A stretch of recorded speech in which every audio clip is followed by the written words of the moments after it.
Querida iglesia, queridos amigos, aquí estamos una vez más, completamente listos, dispuestos para compartir la palabra del Señor con ustedes. No sé si ya desayunó, no sé si ya se comió sus huevitos pericos o con arroz, o revueltos o fritos, su caldito de costilla o su caldito de huesito de aguja, su tamalito, su arepita con mantequilla, no sé, su aguapanelita con pan, no sé cuál haya sido su desayuno. Espero que ya haya desayunado. Si no lo ha hecho, lo puede hacer después, o como mínimo que el almuercito esté bien jaladito, bien chévere para este día. Aquí estamos, iglesia, una vez más. Qué bendición compartir con ustedes. Y hoy quiero predicar una palabra que he llamado ¿qué pasó? ¿Qué pasó? Así se llama. ¿Qué tal si le dice a la persona que está ahí a su lado: ¿qué pasó? ¿Qué pasó? ¿Qué pasó? Así se llama la palabra de hoy. ¿Qué pasó? Y quiero hablarles de esos cambios que hay veces el ser humano tiene, en este caso no para bien, sino para mal. Cambios en la vida diaria, en la vida normal, la vida secular, la vida habitual que tenemos, pero sobre todo en nuestra vida espiritual.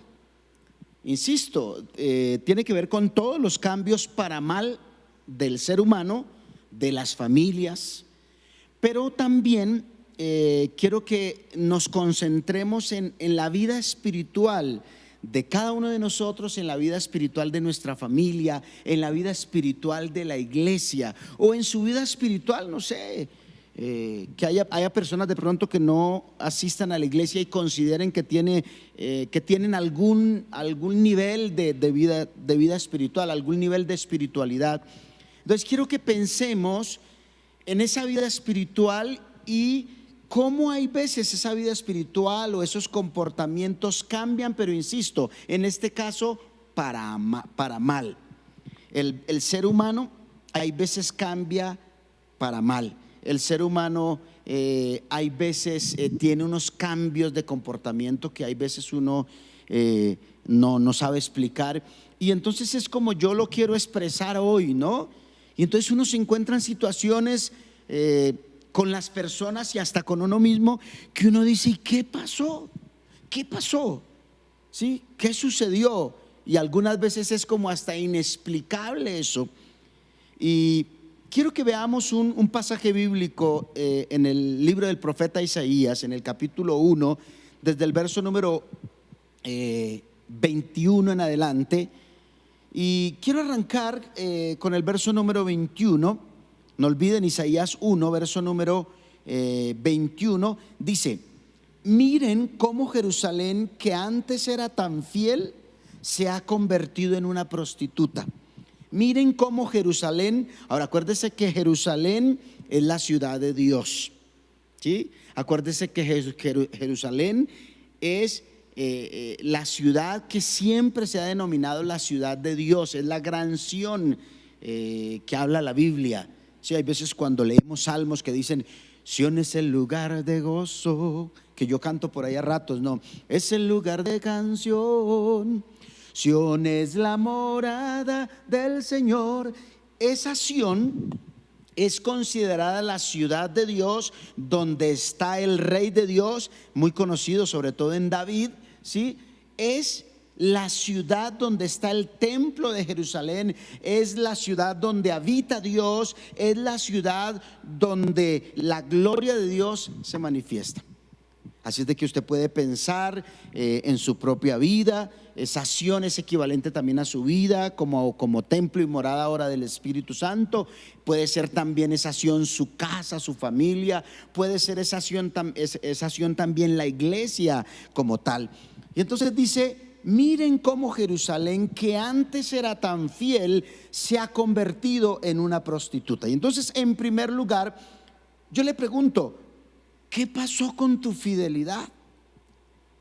¿Qué pasó con tu fidelidad? Y quiero que pensemos por un momentico en lo que la Biblia dice. Sí, es un texto bastante fuerte, es un texto bastante complicado, porque dice que esa ciudad de Dios dice que esa Jerusalén del Señor, dice que ese pueblo de Dios que antes era, y escuche el calificativo que da, que antes era tan fiel, no era fiel, era muy fiel, que antes era tan fiel, dice se ha convertido en una prostituta. Y ese término es bastante fuerte, pero bueno, básicamente la prostitución se tiene que mirar de muchas formas. Inicialmente se dice, bueno, ¿quién es una prostituta? Es una persona, una mujer o un hombre, porque ahora también hay prostitutos. Entonces es un ser humano que vende su cuerpo, ¿sí? Que usa su cuerpo. Incluso en Colombia es considerado como un negocio, se les dice trabajadoras sexuales o trabajadores sexuales. Vende su cuerpo sacando un beneficio económico, se prostituye, ¿no? Y entonces hay diferentes tipos de prostitución, ¿no? Está de pronto la más grosera, de pronto la más mal vista, que es la prostitución que se da en la calle, donde los prostitutos o las prostitutas, las personas que están vendiendo sus cuerpos, están en la calle y se venden al mejor postor, el que venga y pase por ahí, negocian, hablan, charlan, ¿sí? Y entonces, ¿sí? Yo la vez pasada les conté, ¿no? Que estaba ahí en La Mariposa, en San Victorino, comiéndome ahí un bofe de ese frito, me gusta. Y estaba ahí comiéndomela cuando de pronto había un poco de prostitutas ahí, y de pronto una empezó a mirarme y a hacerme señas. Y yo la miré comiéndome ahí mi pedacito de bofe.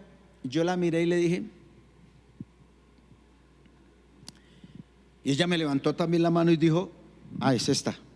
Yo le mostré mi argolla y ella me dijo,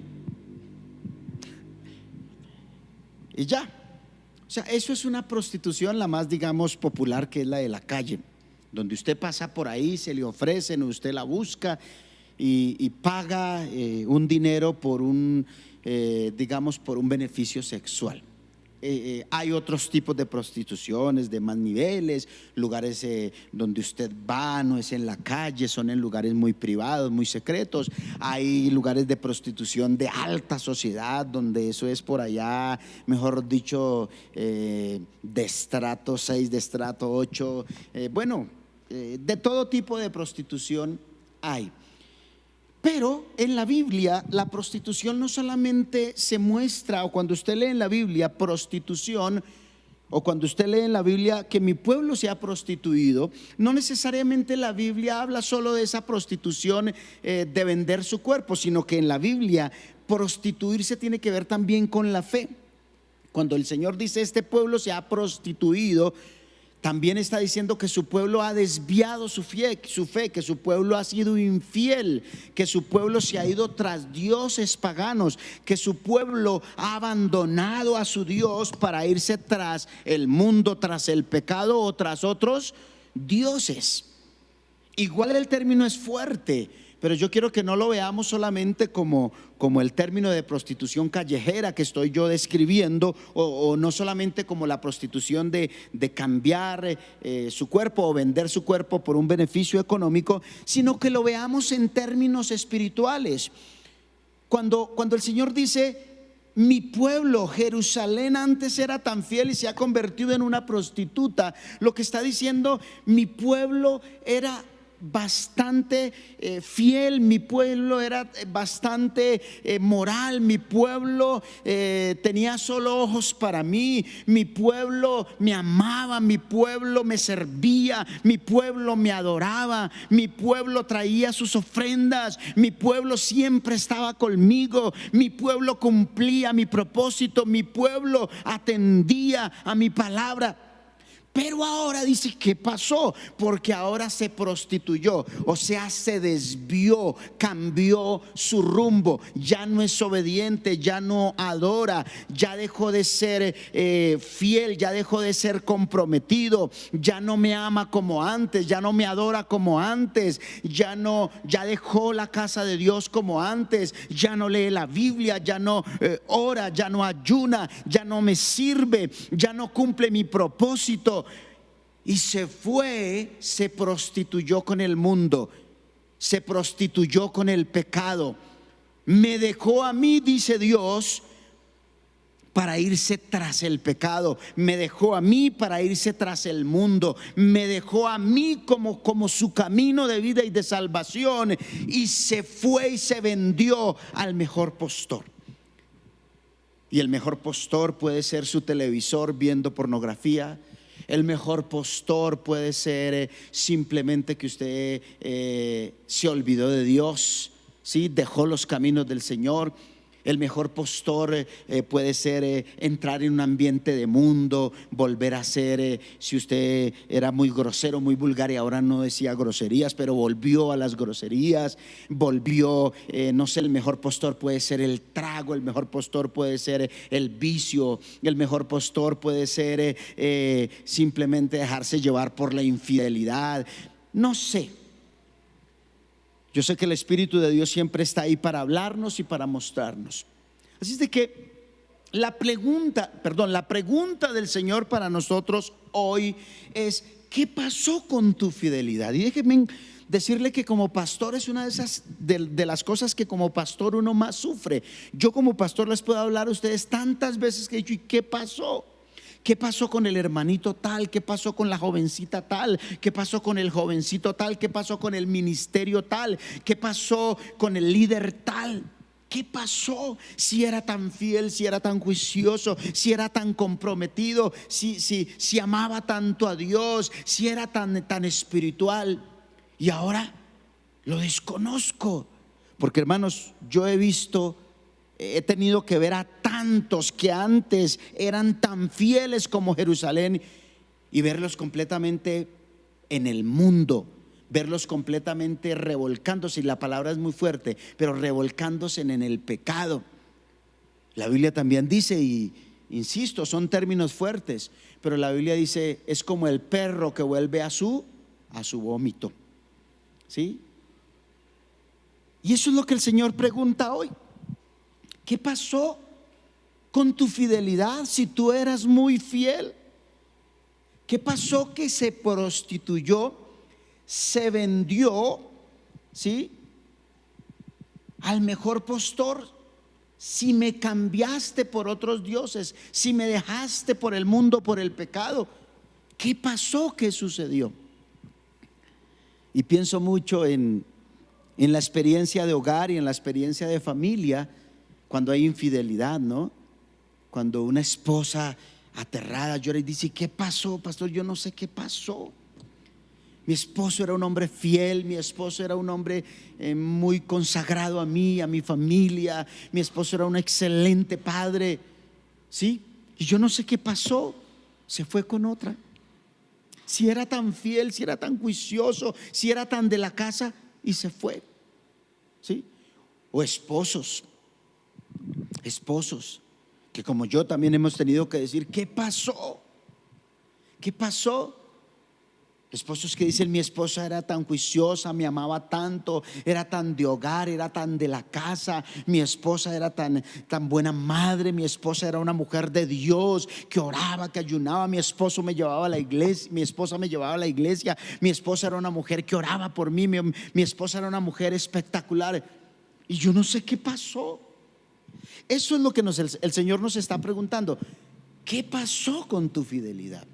Y eso es lo primero. Pero lo segundo es que el Señor pregunta también, y eso está en el verso número 21 también que estamos leyendo, pero ahora en la siguiente partecita, en la parte B del texto, dice: antes era el centro de la justicia y la rectitud, pero ahora está repleta de asesinos. Otra vez: antes era el centro de la justicia y la rectitud, pero ahora está repleta de asesinos.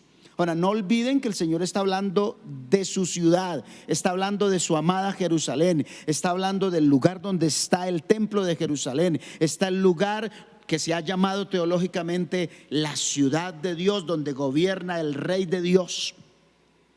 David fue considerado como el Rey del Señor, el Rey de Sión, porque Jerusalén también es conocida como Sión. Y entonces la segunda cosa que el Señor hoy nos pregunta, me pregunta a mí, te pregunta a ti, nos pregunta a todos, es: ¿qué pasó con tu justicia? ¿Qué pasó con tu justicia? ¿Sí? Porque se cambió ahora, y en este caso era por el homicidio, está llena de asesinos, dice el texto. ¿Qué pasó si tú eras tan correcto? ¿Qué pasó si tú eras tan recto? ¿Qué pasó si a lo blanco les llamabas blanco, a lo negro les llamabas negro? Tenías un lugar para cada cosa y cada cosa en su lugar. Eras tan justo, ¿sí? Le dabas a cada cosa y a cada persona lo correcto. Pero ¿qué pasó con tu justicia? Y saben, amados hermanos, es que el ser humano, el cristiano y la iglesia, hay veces cambia tanto que uno encuentra personas que antes eran honestas, transparentes, y que de un momento a otro cambian.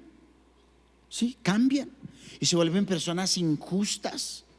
Se vuelven personas completamente desviadas, que ya no tienen valores, que ya no tienen principios, que ahora se portan de una manera equivocada, y que uno queda sorprendido y dice: pero ¿qué pasó? Si este hombre, si esta familia, si esta iglesia era tan justa, ¿qué pasó? ¿Por qué cambió tanto? Y es lo que dice el texto, que esa Jerusalén se había convertido, ¿sí?, en una ciudad llena de homicidio, en una ciudad llena de violencia, cuando antes era el centro de la justicia y de la rectitud. Y amados hermanos, eso me hace pensar también mucho en la casa, en el hogar. Cuántas familias, cuántos hogares tienen que enfrentar, bueno, también la iglesia, sí, cuántas veces la iglesia tiene que enfrentar estos cambios tan drásticos para mal, de ambientes completamente justos, rectos, obedientes, transparentes, ¿sí? Ambientes de principios, de valores, ambientes de Dios, convertidos ahora en ambientes completamente mundanos, paganos y hasta demoníacos. Porque hay veces el ser humano cambia tanto, que puede terminar hasta en ambientes demoníacos. Y saben, amados hermanos, yo no tengo tanto tiempo para contarles, pero un hombre de Dios, una persona de Dios se puede desviar tanto que se puede volver completamente desconocido o desconocida. Solo por mencionarles, solo por comentarles un episodio o un ambiente bíblico nomás, que es de los más aterradores, ¿no? Salomón, el gran Salomón, que cuando empezó a gobernar le pidió al Señor que le diera sabiduría para guiar a este pueblo tan numeroso. Salomón, ese hombre tan sabio, escribió Cantar de los Cantares, escribió Proverbios, escribió Salmos, ¿sí? O sea, un hombre de Dios que hasta el día de hoy es conocido por su sabiduría, un hombre tan sabio, tan usado por Dios. Mis amados hermanos, yo no sé si usted conozca con detenimiento la historia de Salomón, pero Salomón fue de los más grandes del Antiguo Testamento, tan grande que, insisto, ¿sí?, Proverbios, Cantar de los Cantares y muchos de los salmos fueron escritos, ¿sí?, por Salomón. Eclesiastés, escrito también por Salomón. Libros enteros de la Biblia escritos por Salomón. Pero si usted no sabía, le cuento, y no para hablar mal de Salomón, sino para hablar de la realidad que puede haber en el corazón de un hombre que puede cambiar, que puede desmejorar. Salomón terminó mal. Solo le resumo la historia. Salomón fue el que edificó, fue el que construyó el templo de Jerusalén. Ese privilegio el Señor no se lo dio ni siquiera a David. David alistó todo, David preparó todo, David fue el que soñó con construir y edificar el templo de Jerusalén para adorar al Señor. Pero Dios no le permitió a David hacerlo. Fue a su hijo Salomón al que se le dio ese honor, al que se le dio ese privilegio de poder edificar, construir el famoso, el gran templo de Jerusalén, donde la misma presencia de Dios habitaba, donde estaba el arca del pacto, donde la misma Shekinah, la misma presencia de Dios estaba en ese lugar. Ese privilegio lo tuvo Salomón. Pero asómbrese o atérrese, espántese. Salomón terminó, escuche, Salomón terminó haciéndole un altar, haciéndole un templo y un altar pagano a cada una de sus esposas. Y como tenía tantas, a cada mujer especial, a cada reina, a cada mujer importante que él tenía. La Biblia dice que se desvió tanto que llegó a tener 1000 mujeres, 700 esposas, 300 concubinas. Y dice la Biblia que él le hizo templos paganos a esos dioses. Y un datico, yo les dije que podía ser hasta demoníaco, satánico, el cambio de una persona. Un dato: los dioses paganos de la época, ¿sí? Los templos que Salomón hizo eran templos satánicos, eran templos demoníacos, donde se sacrificaban niños vivos, donde se hacían orgías. Los sacerdotes de esas iglesias, sí, de esos templos que Salomón edificó, sacerdotes hacían orgías. Sacerdotes de esas religiones paganas tenían orgías sexuales con mujeres vírgenes o con mujeres, porque, solo por darles un ejemplo, ellos consideraban, por ejemplo, uno de los cultos que hacían era el culto de la fertilidad, donde para fertilizar la tierra, según como ellos creían, entonces públicamente los sacerdotes, sí, hacían orgías sexuales supuestamente para que la tierra produjera. Insisto, a los niños recién nacidos los quemaban vivos a esos dioses. Y Salomón, que había hecho el templo del Señor, que había escrito salmos, que había escrito, bueno, no todos los salmos, pero algunos salmos, que había escrito proverbios, que había escrito Cantar de los Cantares, que había escrito Eclesiastés, ese mismo que edificó y construyó el templo de Jerusalén, terminó haciendo esos templos paganos para esos dioses paganos, demoníacos y satánicos. Tremendo. Yo soy de los que le pido al Señor y creo que el Señor le dio una oportunidad. Por lo que dice Eclesiastés, yo creo que el Señor le dio una oportunidad al final a Salomón de arrepentirse. Pero Salomón terminó muy mal. En Salomón sí es muy aplicable y abrir los ojos y espantarse. ¿Y qué pasó? ¿Qué pasó con Salomón? Que se desvió del camino. Y eso es lo que Dios nos está preguntando a nosotros hoy. Ahora, el verso que sigue, el verso número 22 dice: antes era como la plata pura, ahora te has vuelto como una escoria sin valor. Antes eras pura, ahora eres como el vino diluido en el agua. Y ese es mi tercer punto. ¿Qué pasó? ¿Qué pasó con tu santidad? ¿Qué pasó con tu santidad? Ahora te convertiste en una persona impura, te convertiste en una familia impura, te convertiste en una iglesia impura, te convertiste en un ser humano impuro. ¿Qué pasó? Si eras santo, ¿qué pasó con tu santidad? Y yo también les podría contar tantos episodios, hermano, de personas que he tenido que tristemente ver y pastorear. Personas que antes eran tremendos hombres santos, tremendas mujeres santas, y que luego usted los ve, hermanos, de verdad perdidos completamente en la impureza, perdidos completamente en el pecado, perdidos y alejados completamente de todo tipo de santidad. Muy aplicable lo que dice el texto: eran como la plata pura, pero ahora son como una escoria que ya no vale absolutamente nada. Antes eran como el vino, pero sí, ahora dice que antes era un vino, ¿sí?, bien hecho, de buena calidad, pero dice que ahora eres como el vino diluido en el agua. Y sabe, eso habla de adulterar, cambiar la esencia. Porque cuando usted deja de ser santo, cuando usted se aleja de la santidad, lo que usted hace es perder su esencia. ¿Cuál esencia? La esencia divina.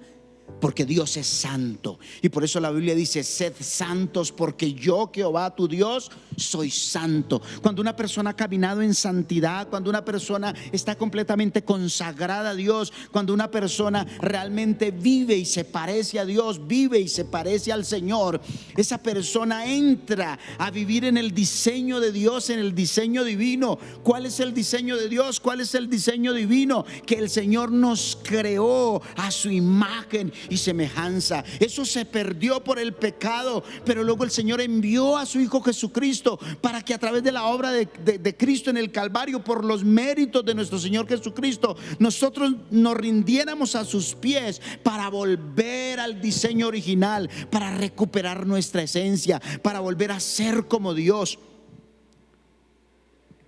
Usted sabe, hermano, que no me equivoco al decir que muchas veces el ser humano se porta como una bestia, se porta como un animal. ¿Sí? Cuando un hombre, por ejemplo, viola a una niña, ¿sí? Cualquier tipo de violación es terrible. Pero cuando un niño, por ejemplo, cuando un hombre viola a una niña de 3 años, de 4 años, ¿no es una bestia? ¿No se porta como un animal? El ser humano, amados hermanos, puede llegar a lo peor. Pero bueno, finalmente el hombre sin Dios, finalmente el hombre sin el Señor hace cualquier barbaridad.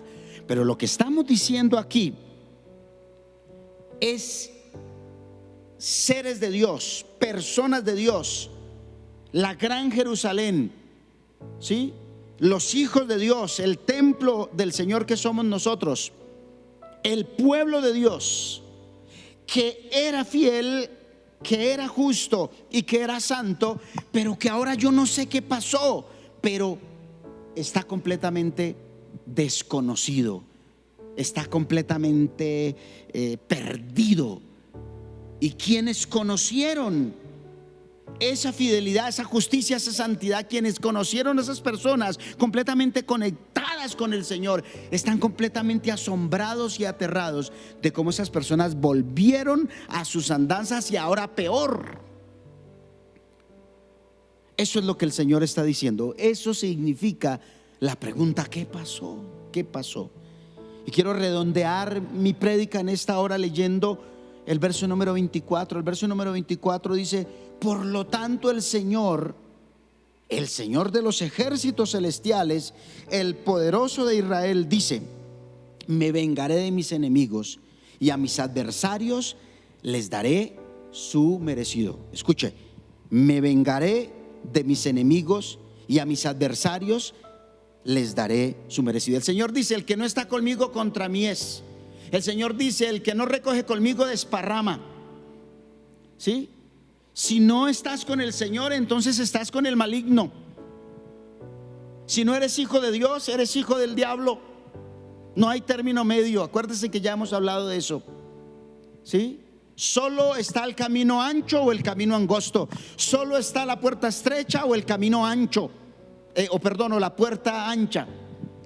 Camino angosto, camino ancho, puerta estrecha, puerta amplia, puerta ancha. Solo hay cielo, solo hay infierno. No hay nada, no hay nada más. Y por eso el Señor nos dice hoy, el verso número 24, el verso número 25 dice: levantaré el puño en tu contra, te derretiré para sacarte la escoria que quitaré. Y te quitaré, todas tus impurezas. Leo nuevamente el verso 25. Levantaré el puño en tu contra, te derretiré para sacarte la escoria y te quitaré todas tus impurezas.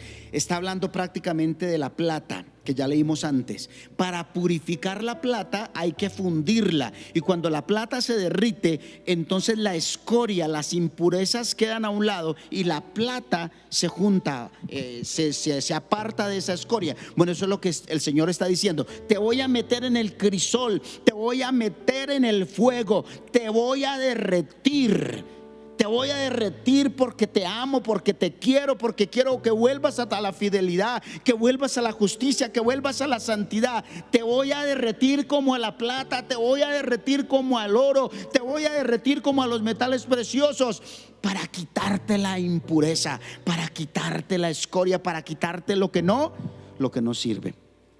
Y saben, mis amados hermanos, lo que básicamente está diciendo el Señor es: o eres mi amigo o eres mi enemigo.